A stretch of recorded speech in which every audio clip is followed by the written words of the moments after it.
Welcome back. Welcome back, brothers and sisters, to Jack's Haunted Adventures. We're going to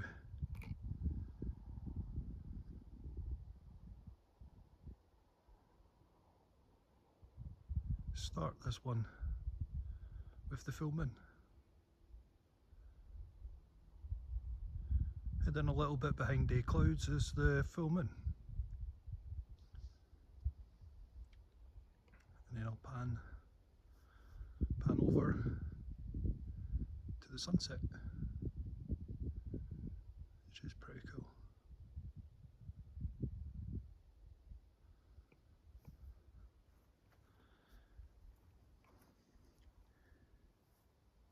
Between the bark and the blue moon. This one's quite an interesting one.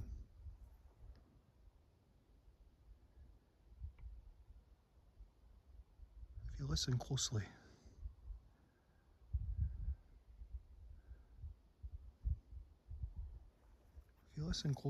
with me, you're standing with me in the heart of the Scottish borders. Tonight beneath an open canopy, but a canopy nonetheless.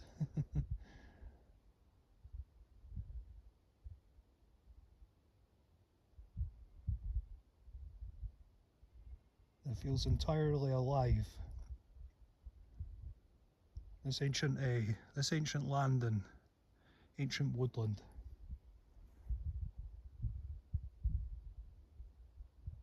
Usually, sometimes on a clear full moon night, the ground can glow silver.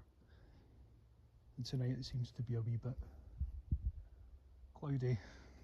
I'm hoping the cloud does break free for a little bit.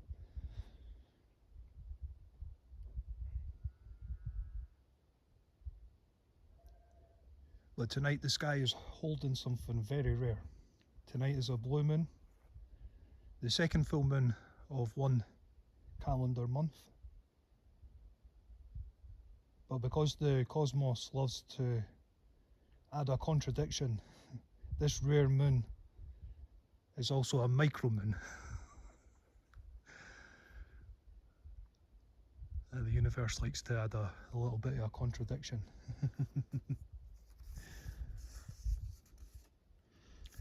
That's why I always say there's no such thing as the universe doesn't work on coinkydinks. It's sitting at the furthest possible point from Earth without it actually going too distant, that without it being there, I can assure you this planet would be a little bit chaotic. The moon somewhat harmonises the balances of Earth, which is quite mental.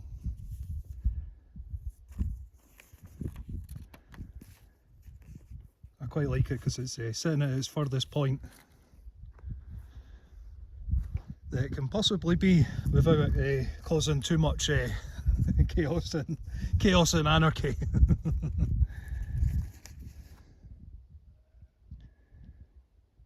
So it looks small and sharp, even though on the horizon it still looks pretty massive to the naked eye. I'll show what I mean.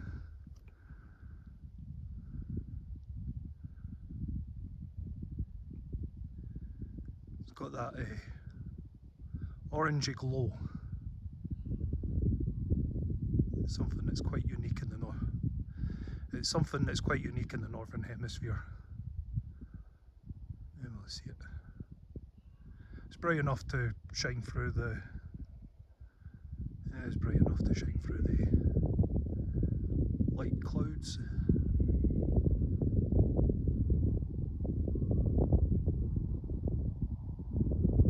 It's quite interesting.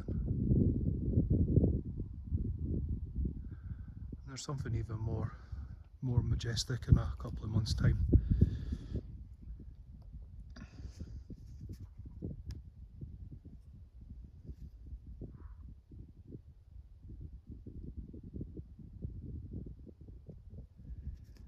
some ancient Celtic lore on this particular moon phase or moon cycle.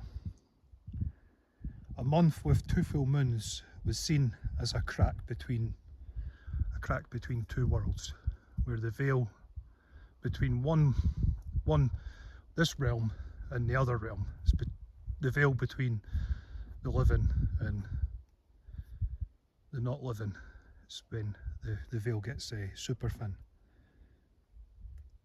I enjoy the Celtic lore, and it is also connected to some fairy lore, but that's future content, the fairy lore. But the moon has just all of a sudden broke free from, to the naked eye, it just all of us, I just seen the bright light come in behind me and I was like, ooh, that's the moon coming in. It's got that orangey, golden summer glow about it. What I love about this time of year. Especially the moon. Especially in the northern hemisphere. It has that orange glow.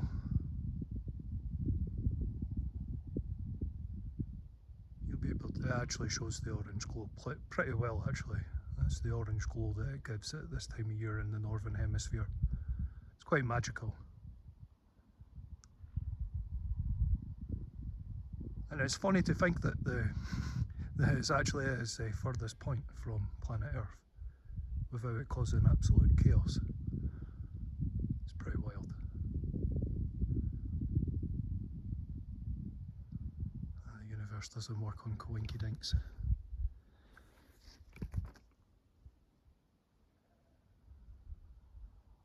Well, seems like I'm going to cut this episode. We'll come back for the lore. I just heard something down here. Get this set up a little bit.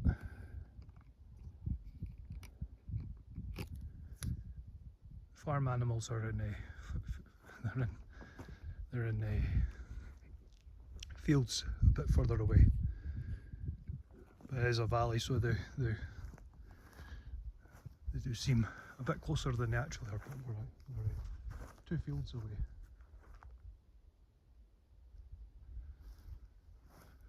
There's no farm animals in here. Any eyes that glare back or anything is well, I was talking about the veil between 2 worlds.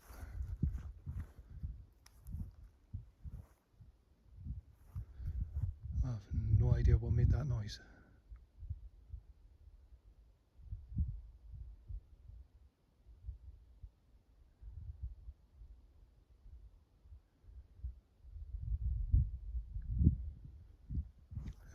And all on these tonight videos, there will be no calling out. This one particular tonight is one night that you don't call out, and that comes with that's like an absolute thing. Tonight is the night not to muck about. There's no playing.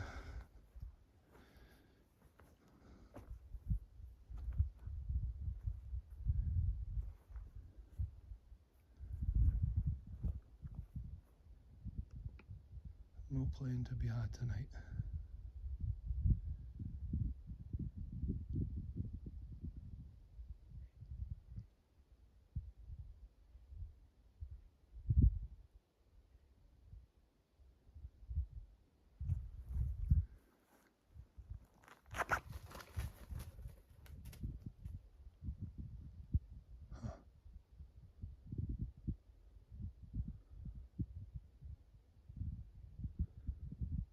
Being watched by a raven. Interesting.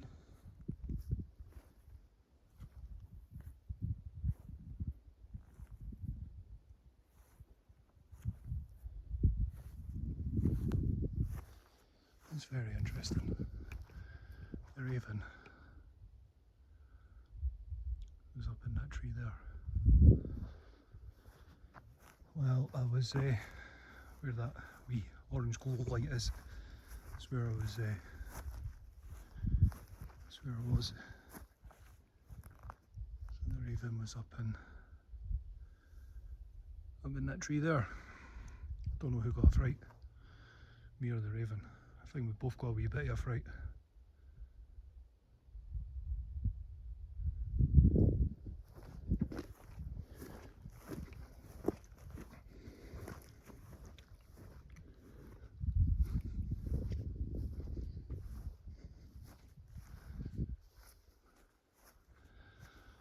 Probably coming in to see what I was at, to listen to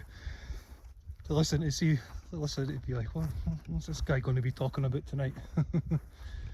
And this is I was hoping for. It's probably what the raven actually came up to look at, was this full moon. This is absolutely beautiful. It's got that summer going into summer with the orange glow.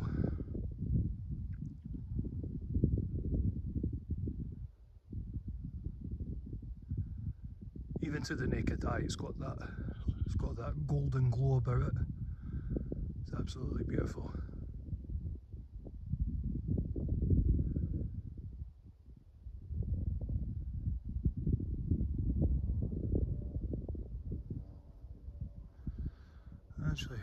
I actually feel bad now that I've scared off the. Don't know. I genuinely don't know. Do not know who got a bigger fright there, me or the raven. I was here looking at the full moon, going, "Oh, this is beautiful." And then was like, "Oh shoot, he's a bit closer than I anticipated." Because it's normally the ravens are normally up in higher trees. They're still a wee bit. When I've got the camera out, they're a wee bit, they're camera shy. When I'm up here on my own, not so much. They actually come. I've sat where I am a couple of times, and they've actually sat on that wall, and they've also perched on that tree just there as well. But their experiences I'll only get when I'm when I'm not recording. While I'm recording, they're because they're wild, they're a wee bit camera shy. But when I'm up here, when I'm not recording, they actually do come close. And so, believe it or not, it's just they're very, very intelligent. They know when I'm recording and they know when I'm not.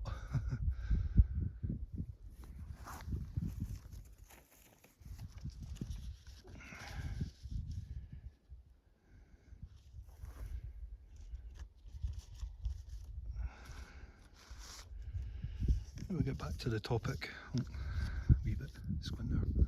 A couple of stars coming out as well. It was also raining when I came up. I'm actually quite glad the night's broke free.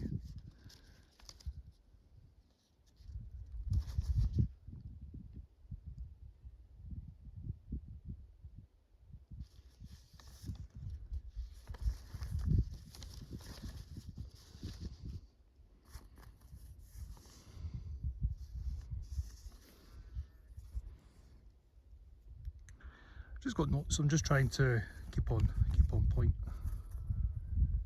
I can only let things that happen around me distract me.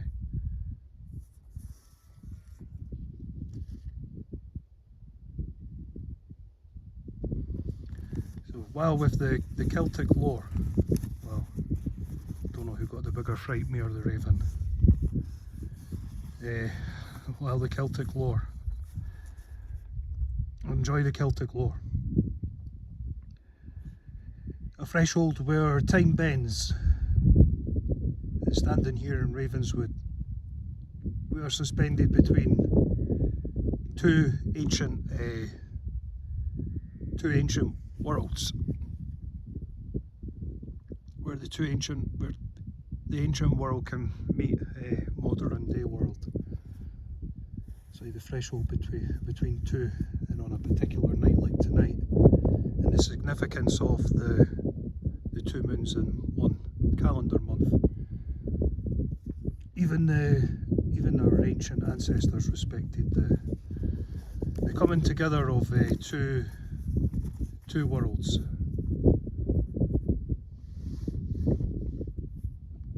So May is represented by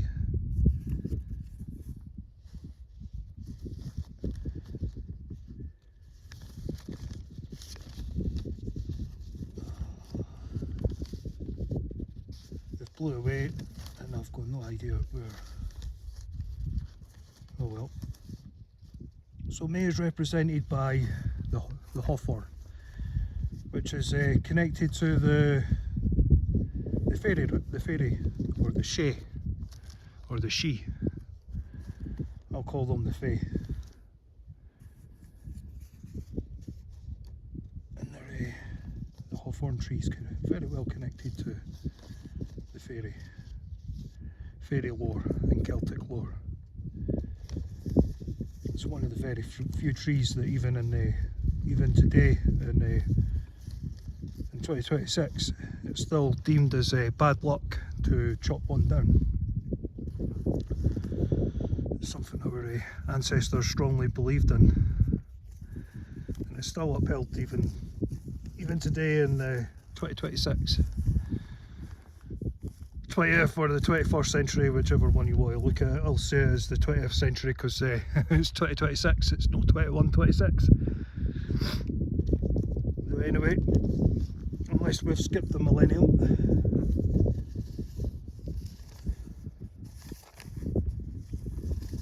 And then coming into June is represented by the mighty grumpy king oak tree. The oak is seen as a grumpy tree.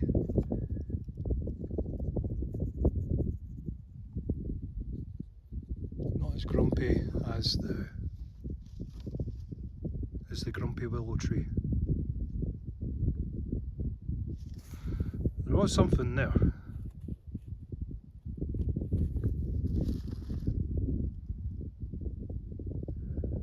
We're nearing the end of this episode and then we're going to do a wee walk around. It. Just do a quick time check.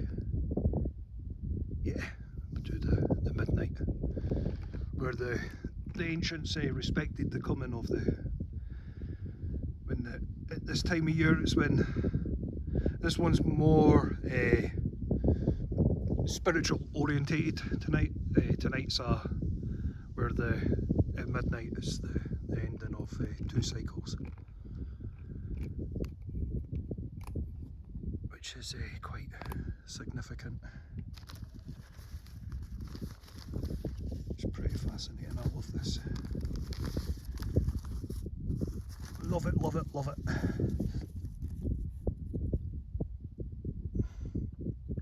So we've came out in May, where the hawthorn is seen as a magical and majestic month. Hence why May's represented by the hawthorn tree. And then it comes to June, where it's the oak, where the spring coming into life, coming from the depths of winter, coming into the start of summer. May can be a wee bit of a hyper month. Everybody is hyper because when it's a nice day, it's a nice day. Which is super relevant. And then June's seen as more of a grounding month with the oak. That's what the oak tree represents, grounding. And it's also seen as the king of the woods. We'll go.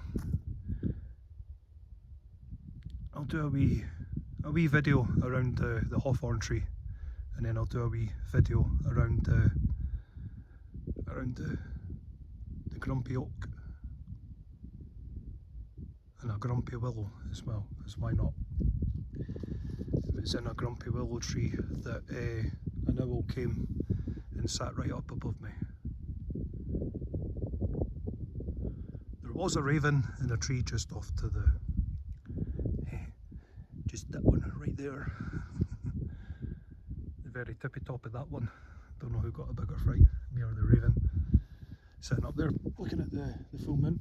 It's decided to hide behind the it's decided to hide behind the clouds. It's still there. It will end up peeking through at some point.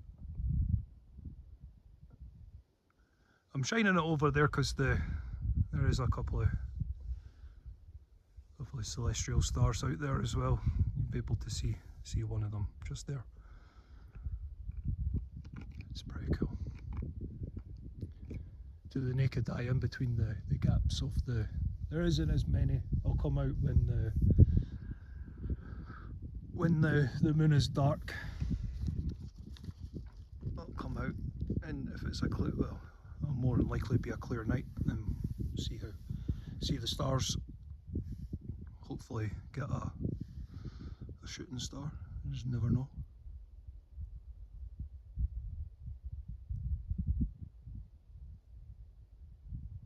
October, November's the best time for October and November on a clear night is the best night for shooting stars. But you just never know. I've seen shooting stars at different times of the year, but you get it more often in October and November.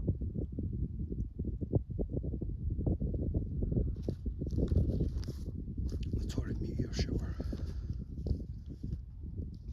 You can actually see it live in action. It's pretty cool.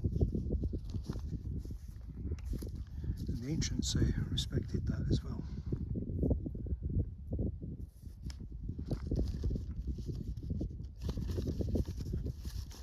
I'm going to end this episode.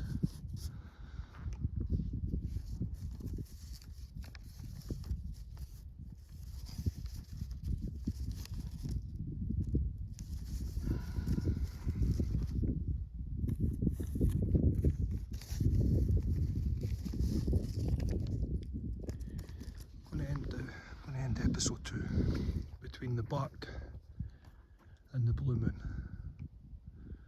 There's the blue moon and the bark of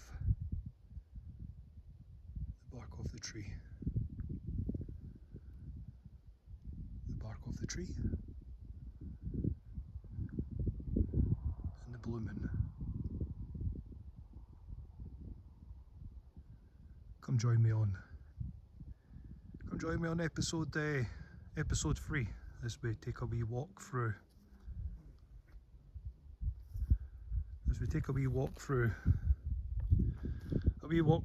with the spirit talker.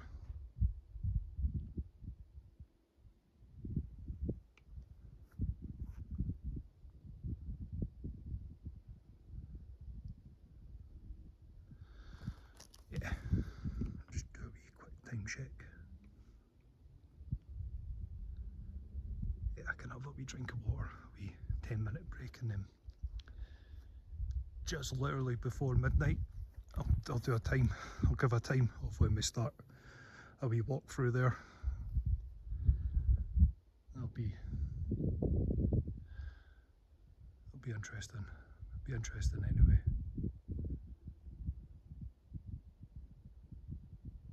Come join me on episode 3. Till then, stay safe,